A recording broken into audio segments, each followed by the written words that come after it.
Au cœur du village de Keita, le soleil de midi fait vibrer les couleurs d'un marché débordant de richesse et de vie.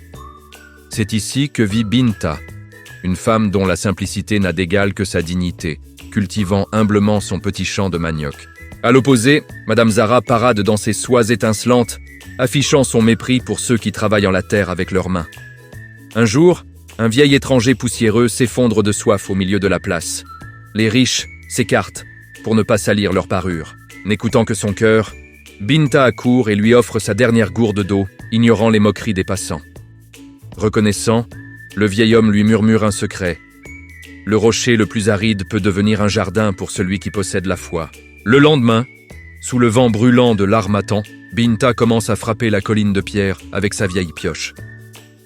Pendant des jours, les villageois rient. Madame Zara l'observe depuis son balcon, se gaussant de cette folie apparente. Une nuit de pleine lune, Binta accomplit le rituel. Elle verse 3 gouttes d'huile rouge rubis sur le granit stérile. Une goutte pour la terre, une pour l'eau, et la dernière pour le secret que seul le cœur pur peut comprendre. Sous la lumière argentée, l'impossible se produit. Des pousses vertes percent la pierre la plus dure avec une vigueur surnaturelle. Au lever du jour, la colline aride s'est transformée en un jardin d'Éden luxuriant, une oasis de fraîcheur au milieu du désert. Mais la cupidité ne dort jamais.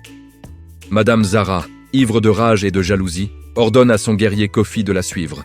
Il monte la colline dans l'ombre, armé de feu, bien décidé à réduire ce miracle en cendres. D'un geste brusque, Zara jette sa torche sur les plantations.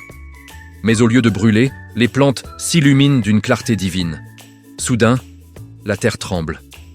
Le sol s'ouvre sous leurs pieds, révélant des diamants bruts et des veines d'or pur.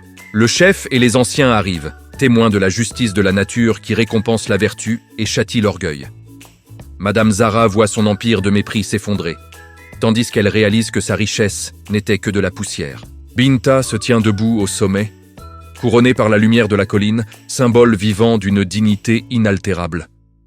Car là où l'orgueil ne sème que le vent, la pureté du cœur fait fleurir l'éternité. La justice a enfin triomphé à Keita.